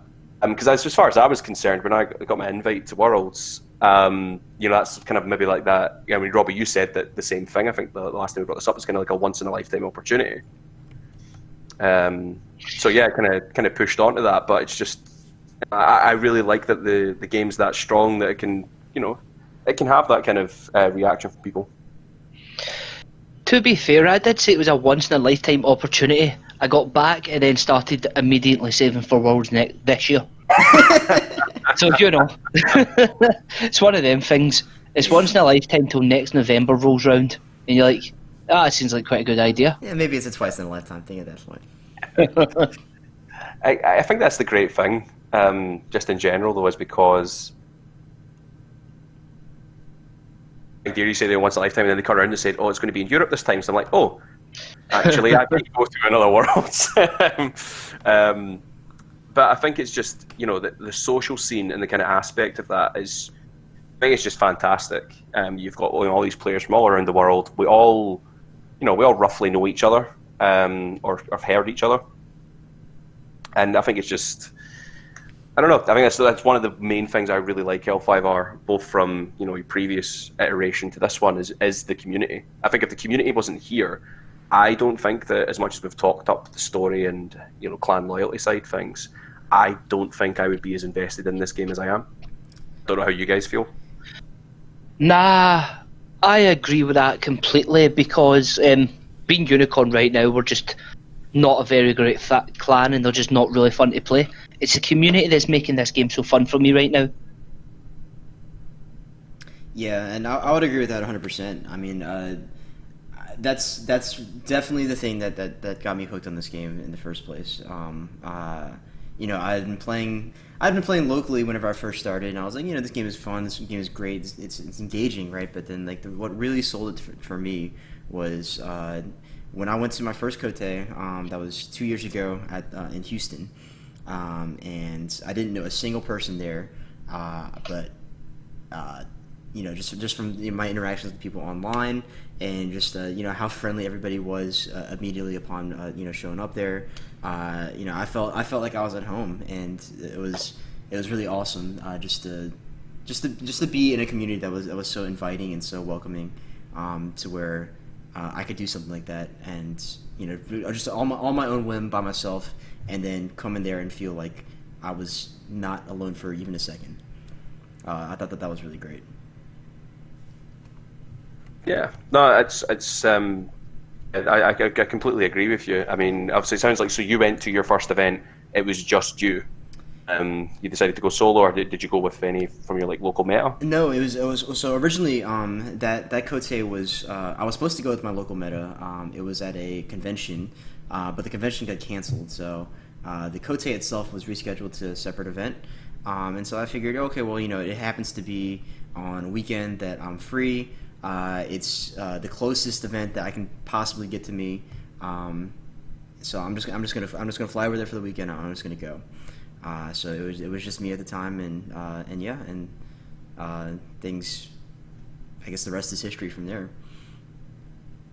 Yeah, it's interesting you say that. Just the kind of the rest is history, because I've always wondered who gave you the moniker Handsome Dan?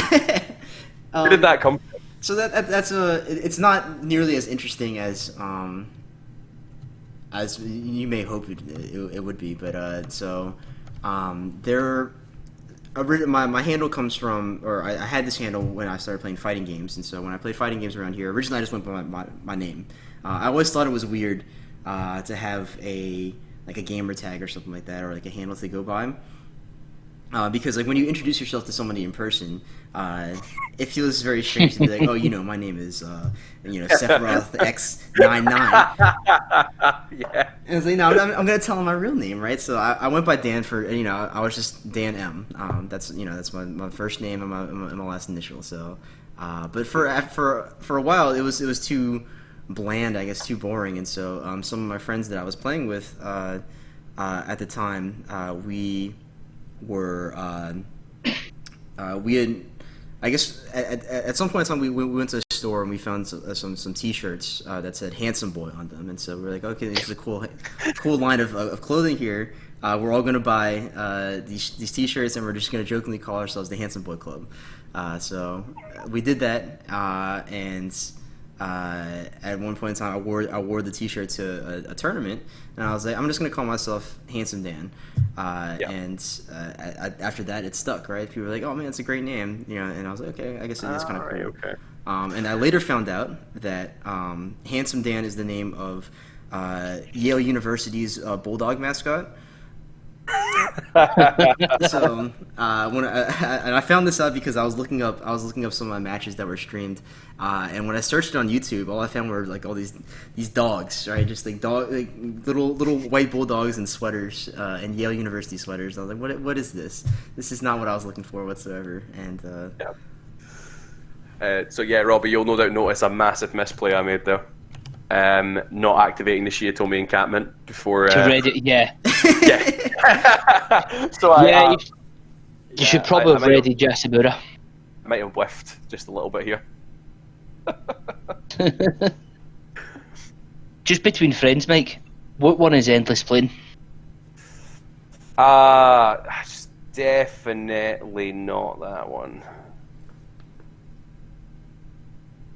In the interest of fairness, Dan, 1, 2, or 3, going from left to right. Well, I think your directions are backwards in Scotland, right? So I feel like whatever I tell you, it might be maybe different from what I'm telling you. Well, I mean, if you say 2, you can't go wrong. Yeah, you're right. Yes. Joke's on you. I don't even know my left and right. So, as you say, if he goes 2, he can't say wrong. Nah, 2's where you want me to go. Robbie. Smart. Yeah, funnily enough, we are not able to defend this, and I now know exactly what it's like to have a expensive hand. And none of that cash. Exactly, where are all your zero-cost strains? This is ridiculous. Be an awfully painful turn.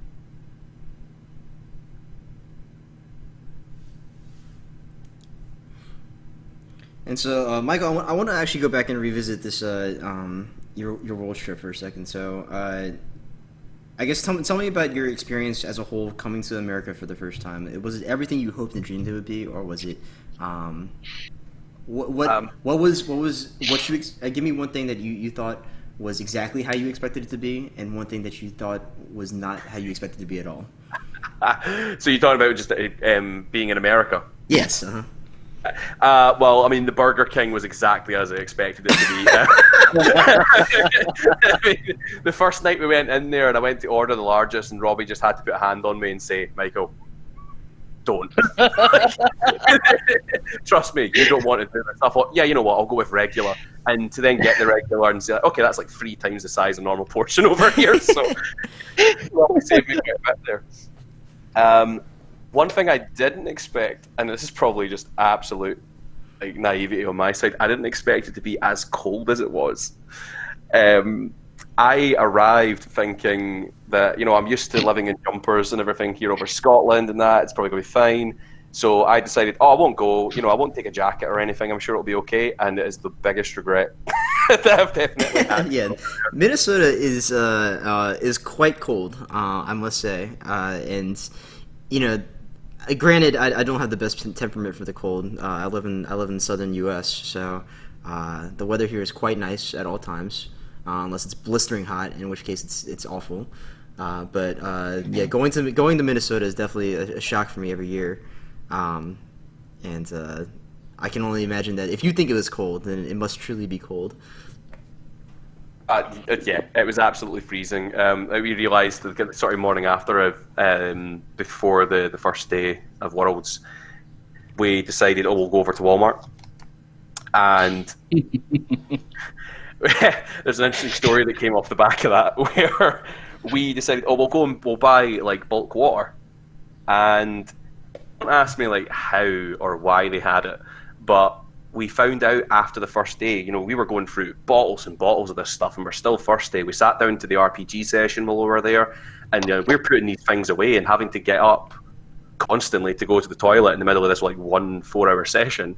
And we realised how much of it we put away. And then one of our friends points out at the end, it's like, you do realise that the water that you've bought is incredibly high in salt content, right? So the more we drank, just the more thirsty it made us. Robbie, you know something? Who do you buy, Mike? Exactly. What one of these guys do you buy now, eh? I mean, surely you do this? Yeah, I think you do this because you can recover with the Yurt Fate-wise. If not got it, at least I can buy Kiona next. Maybe. Yeah, having played nothing but crab, I've just got to assume, you know, you've got away with the crab. I'm done for. But yeah, no, we had some really good stories, you know, while we were over in Worlds. You know, not just part and parcel of getting to meet the community, but just, I think just being there for like the roles being freed, and really just getting to, yeah, I mean the prize pool that they had for that year as well was just, I thought it was unbelievable for participation alone. Phenomenal. I love those prizes. So I mean, yeah, I genuinely can't think how they top it in terms of prize pool. You know, I was lucky enough to walk away with, you know, one of the playmats, the gold provinces, and Al, of course you have Way of the Crab. I'm sure that must feel. To be honest, I don't normally get to do this often. I'm actually having great fun playing this game again. Of course you do. See, this is a horrible situation to look at here, because as far as I'm aware, whatever I'm going to buy here, this is just not going to be a good turn for me.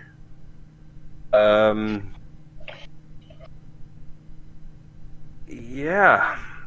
So we probably don't do that. I also don't want to give you lots of fate either, because that's a butcher. Pop the York for fate, go. It'll be a laugh. Yeah, let's go for it. Let's see how horribly mutilated I get here. No, that's not the At the worst same thing I want time. to see.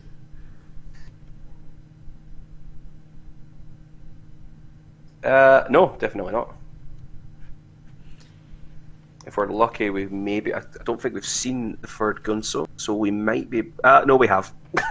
So we might be able to get some. Yeah, the Gunzo found the Gunzo. Yeah. Chad asking me right now, Robbie, haven't you been to the U.S. before? Did you not teach over there?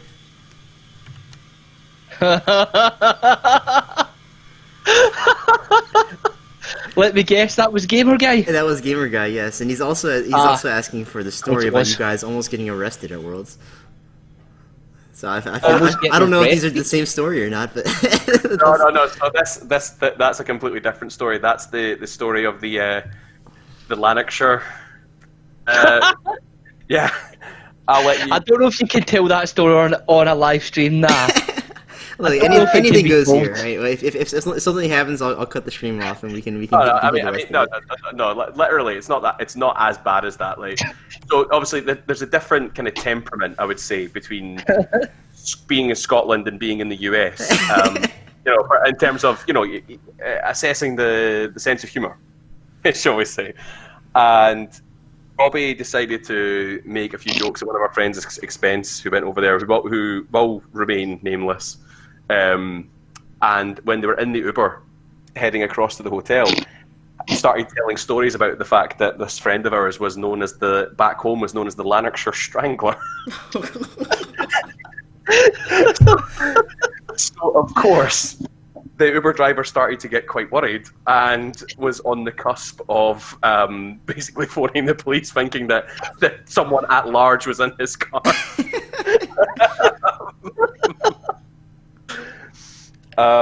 So yeah, I mean, there's that side. But Robbie, I'll let you attest to the teaching side of things. But I mean, that was interesting because I arrived at Worlds a day after the guys because I didn't play like the play-in day.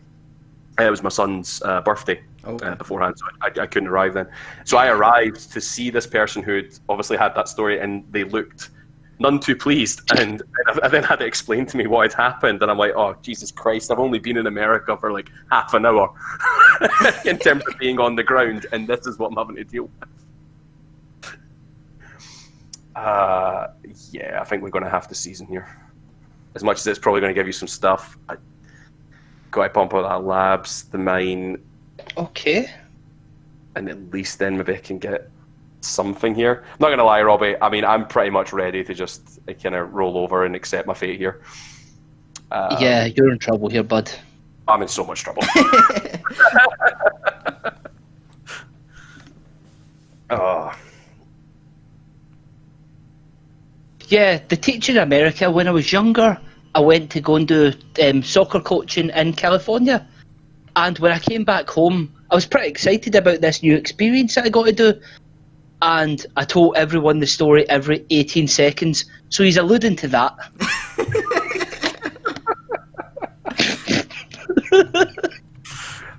Right, come on, Robbie. Bring over Butcher. Bring over Butcher into that completely useless upholding. I mean, you could go with the unrevealed province. It could. Butcher right into the unrevealed province, do you think? I think it's the play. Yeah. What I don't understand is I'm trying to use Way the Crab and it isn't working in that last conflict window. Because you've already used it this turn. Oh, one per round. That's fair. One per round. I mean, Jesus. Oh Lord, can you imagine if it was not one per round? You just massacre an entire board. Did I just get another Cooning Labs on that same place? I did. Yeah, I mean, you asked the question about which card would have to go. I think at that point, if that was like a Gatling gun for Crab, I'd be like, yeah, I'm probably right. Yeah, my bad.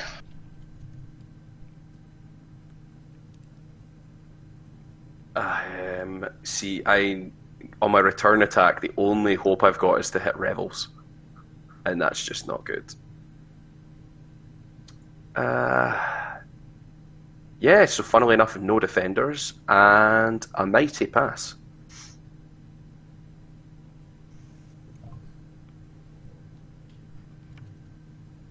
And I'm going to have to go for the game-altering air ring here to actually get something decent. I will point out that you do have a keeper. Do, yes. Somehow, you only have one keeper. Despite being 13 cards left in Dynasty. It's interesting choice that you chose to reveal that, Robbie. Why? Well, just because I wouldn't think Border Fortress would be posing much of a threat to you now. Nah, it isn't, but it's also 2 less strength. Okay, fair. That's fair and enough. your minimal Furies are the other thing. I just figured you might want to turn off cans or do instead. And you can target the Stronghold province. Yeah, that would have been smart, but I'm not really worrying about the military side of this. You've got no money to do anything. Don't think you have much to worry about at all, if I'm being entirely honest here.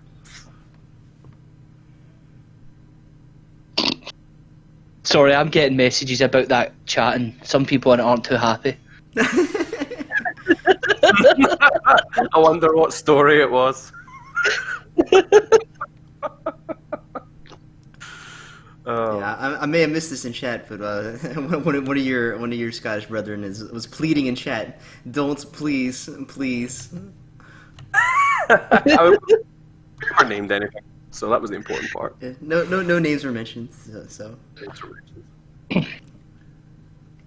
mean, it's already well known within the Scottish meta, so it's not like anyone else is going to go. Of course, I deduce. To be fair, we did get Jacob and Christian involved on the way home.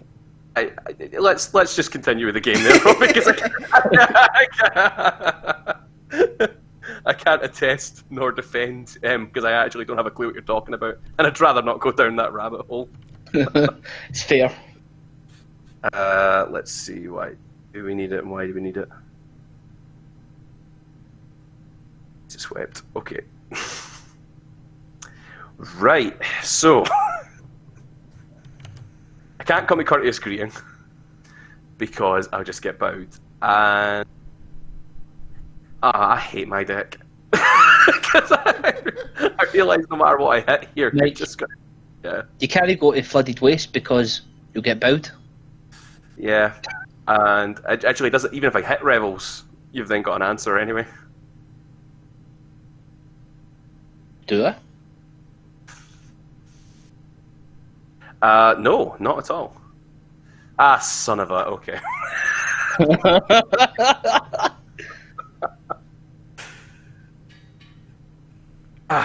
Yep, your worst. My role is not my role. Still You can't really do anything about this, can you? So we'll let this go unopposed. Oh, it's a brave choice there, Robbie. Yeah. Passing through. Passing through. Canteris in the chat asking if that attack was the Iocane powder choice of provinces. Great reference. Greatly appreciated over here. I mean, the thing is, even if I'd managed to find Revels, all it was going to be a case of as a swindler standing there telling me to go home. Basically, yeah. Yeah, so basically, Robbie, you just play out the rest of your turn. So, Dan, how's your day actually been?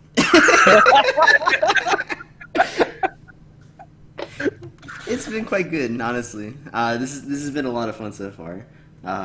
This for sure has been the highlight of my day. I'm glad to hear that. Oh.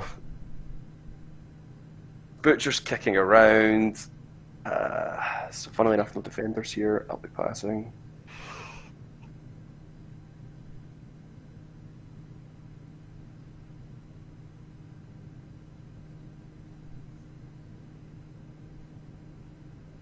Yep. This has been an absolutely fantastic first game as Unicorn. It's been a really fun first game as Crab as well. But, yeah. I like trying to put a point at the beginning there. It's like, let's swap decks and really show the fact that maybe it's not so much just about the fact that the deck itself is just good enough to carry a player through. You can just pick up any cards and everything to then proceed to get absolutely spanked by my deck. What, you said I'm bad at the game? How rude. I didn't say a single thing to Robbie. Uh-oh. Oh, that's a lost papers, isn't it? Of course it is.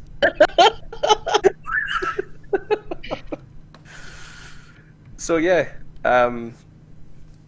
Basically, you need to buy that Chagatai. Nobody else is defending. that is a horrible, horrible fact, yes. But I'm also not going to. Fair. Okay. We've seen any Kelv reserves yet? We have not, so I can only assume they're coming to play. Stallone Moto Youth has appeared. He's plucky. He's got plans. They're not well formulated, but they are plans.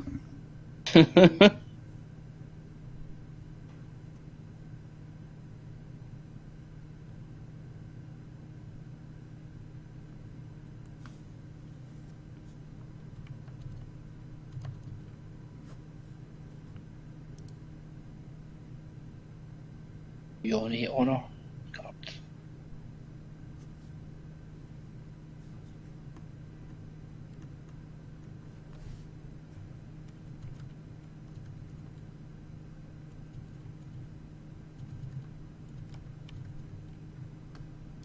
I've got more than enough cards in hand that realistically more that cost more money aren't going to do me much more of a difference. So let's see here. Yep, fine, pass. You're now sitting on 4. Yep. Okay. Pardon me. Flooded Waste activate. So that's something.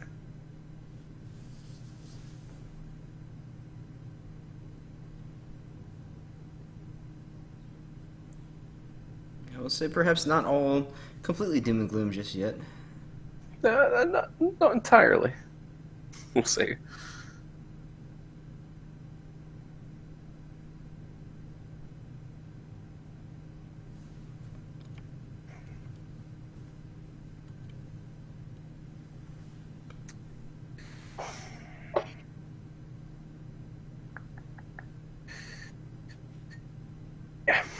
Yeah, that's the play.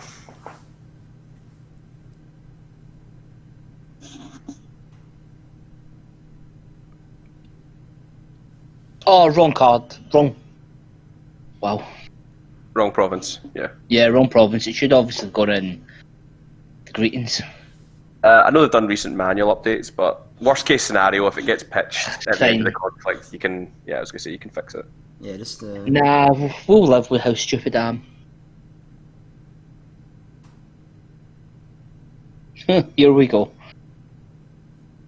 Here he is. Yeah. So I figured that's the only reason I have to go for the water ring here is because I just need some answers. Because otherwise it's just going to get slapped in my face when you come back.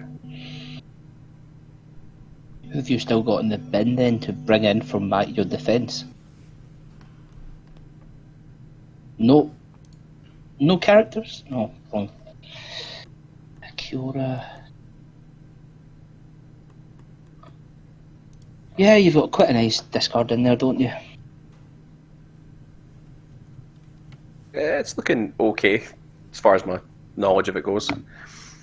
I find that interesting, just this idea, like, we're swapping the decks around here and saying we're not playing Unicorn before. I don't know how you feel about this, Dan, but do you ever play other clans to try and learn a little bit about what they're thinking in the current meta, or like try and spot weaknesses in mid gameplay? I do actually, and I think that's it is something that is important. If you're looking at the game from a competitive angle, it's one thing to play against the deck, and it's another thing to actually play the deck, right? Because when you play a deck, you realize exactly where all the flaws are, because you want to execute the game plan that gets executed against you, but then you realize, okay, well, I can't do this in every situation, right?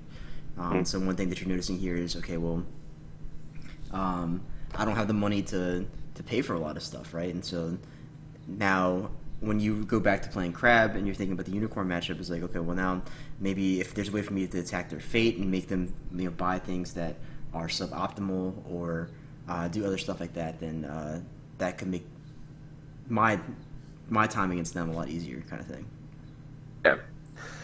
Yeah, Robbie, I didn't pitch the Cooney Lab just to be fair there with you saying you meant to obviously put it elsewhere. No, fair enough. Okay, so you now got a Skirmisher with Covert. You stood with Tessin. Fair. Hopefully sure. we've got enough to push this through, though.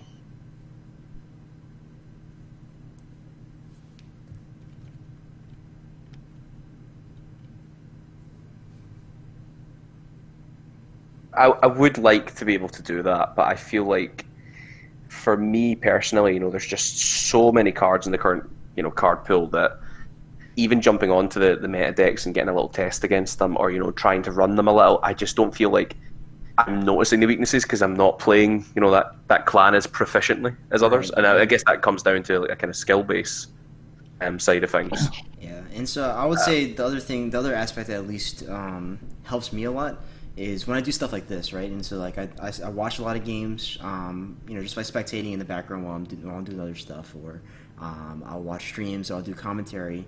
That really helps me figure out a lot of stuff, and just by observation, I think is one of the ways I personally learn the best.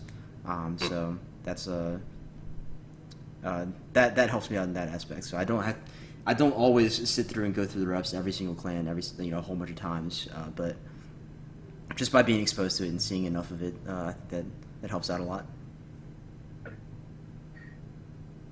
That's not happening. Right. Okay. So that was the bait. So let's see if this works. Do you have a second let go? Cheeky monkey. I do not. Whew. I'm now not worrying about the cavalry reserves though. We're going to go on void.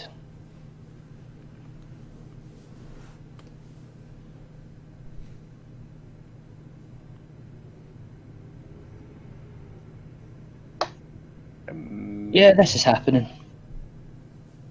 Yep.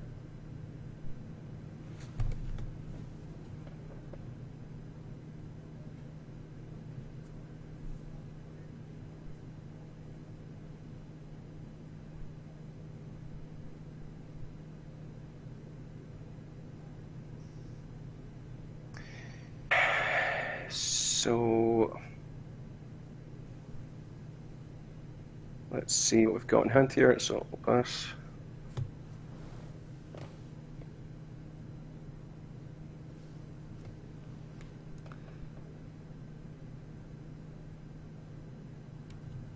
Okay, and we're Keeper of Earth.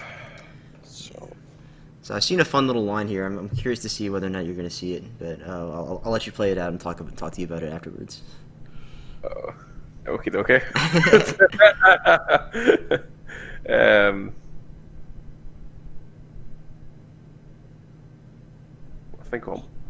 know what I'm wanting to do here.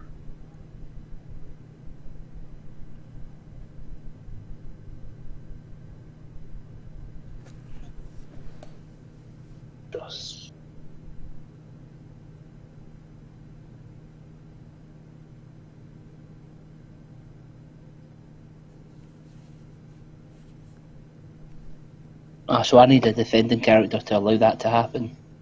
Correct, yes. You have to have both an attacking and a defending character in the conflict.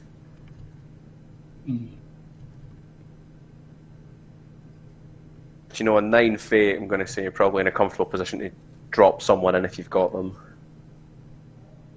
Yeah, that's what I'm thinking, but...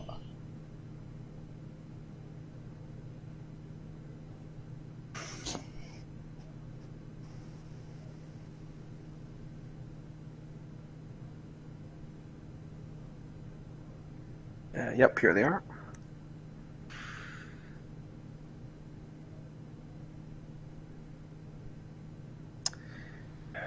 So, still breaking at the moment, we'll pass. Wait for you to use your activation.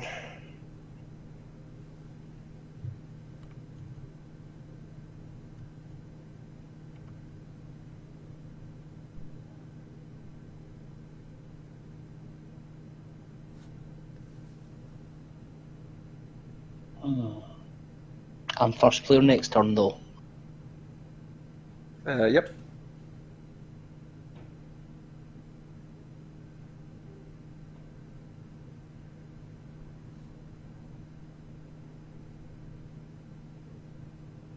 Breaking, so we'll pass. We'll use HMT, we'll blow up. Yeah, it seems like a sin, but we'll blow up Jags. Won't discard the face-down card. Well, bring this shit out. And that one as well.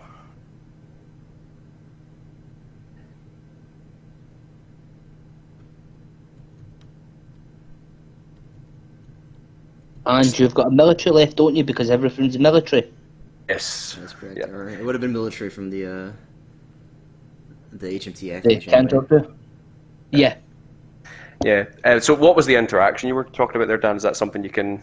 Yeah, so well, it actually didn't matter because he had a conflict character, but you had a line for dishonor. Had you so you could have gone for air ring there. If you didn't have a defending character, then you could have gone unopposed. Uh-oh. Yeah. Did you mean to ready the butcher there? I think we should probably You can fix that. Fix that. we should absolutely fix that. I hate Sudoku so much.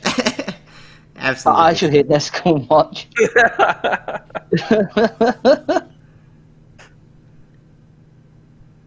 So yeah, so it would have involved going air ring, getting unopposed, and then going fire ring into dishonor one of these other characters that was going to leave play, and that would have been 4 points right there. Right. Okay. Yeah. But obviously, Yeah. My idea here was to at least go in air on the box. Of course, even playing crab, you just sometimes forget about cards. You're like, oh yeah, common cause, we have that. It's not like we didn't talk about it or anything. Oh, Tattooed Wanderer, saw that. What? Nothing. Nothing at all. Yeah. Is there anything you can do here? I mean, what I could do is I could attach, no defenders. I mean, I could let go the testing off this guy. I could.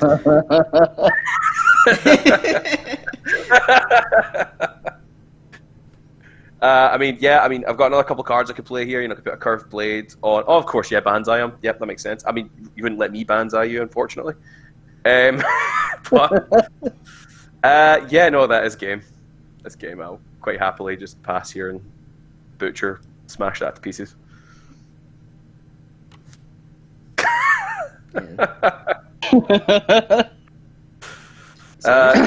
Interesting play. I'll pass. Is that what we're doing, aye? That's exactly what we're doing. Dan's got no idea what's going on anymore. Slap that curved blade on here. Just couldn't bring yourself to win a scrap, is that what it was? Nah, I'm kidding. Concede. You had that, obviously. I think that's what would be rightly regarded as a dick move. It's like, oh, I didn't mean to wave the crab my guy on the winning move. Oh, didn't you? Whoops. Oh.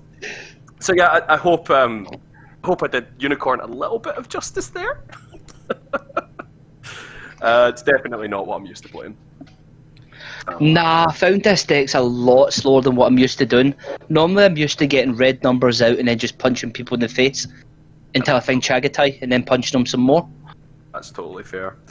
So yeah, Dan, I hope that's been a couple of, at least, if not interesting games, some interesting chat.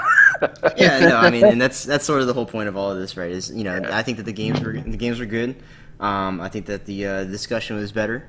And I think that I just having you guys on was probably the best thing of all this. So thank you guys for coming on for sure. And I guess before we close out, let's go ahead and do some talk. I guess a little bit about the decks. So Michael, talking about your deck, if you had to change some stuff about what you submitted here, what would you want to adjust a little bit? What do you think would make this deck really fire? I mean, it's definitely fighting with what do I want to do with the Dynasty side, because if I really want to capitalise off of the straightened side, you maybe do want Ushi in over Hikaru. A 2 of Ushi, see if you can really capitalise off that, especially if your common causes, with what Robbie did there. Mm-hmm. Butcher comes in for that second military. Ow. There's not much you can do at that point. On the conflict side, I think I'm still not too sure about what I want to do with Return from Shadows, because there's just some games where you think to yourself, oh god, a third one of these would do fantastic right now, but I think the deck's it's so tightly tuned that it's difficult. So yeah, I think if anything, maybe considering Ushi on the Dynasty side over Hikaru. and on the conflict side, just trying to find that balance with Return from Shadows. It also does struggle a little bit, maybe just not having that, maybe a little additional military pump. But if you wanted a big one, I mean, you're looking at things like Spread in the Darkness then, which is just no. It's too risky in a deck that's already coming out of honor. And fine katanas, I mean, like, what do you drop at that point? You don't drop Tessens, you can't drop the fans, and you're certainly not dropping Watch Commanders for an additional military bump by 1. Right. So, yeah, I think it's more of a kind of nitpicky thing, and it's just going to be a little bit more testing to see what drops and what comes out, because Witch Hunter's not always as useful as you'd like it to be.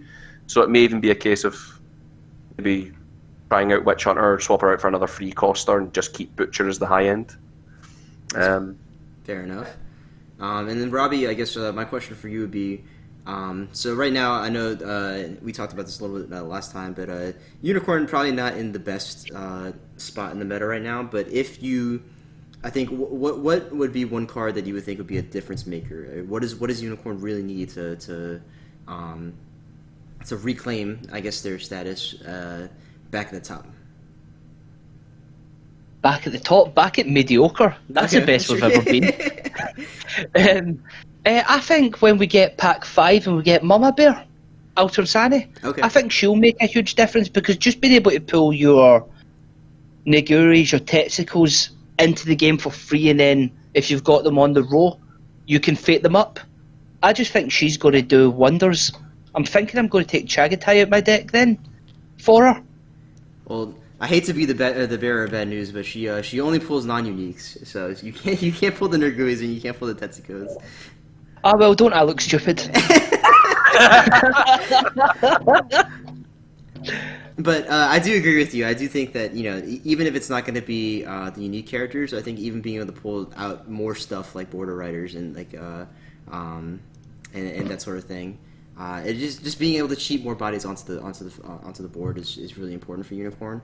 And I think that helping them get closer to that kind of goal is something that is pretty good for the future. Yeah, the deck that I was thinking would be, you would go Crab Splash, you take Common Cause and whoever she brings in with her, they both go into conflict, and then they're just used as sack bait to ready her back up again. Yeah, no, I mean, that's as this crab deck has sort of proven, right? Restands are quite good, we must say. Yeah.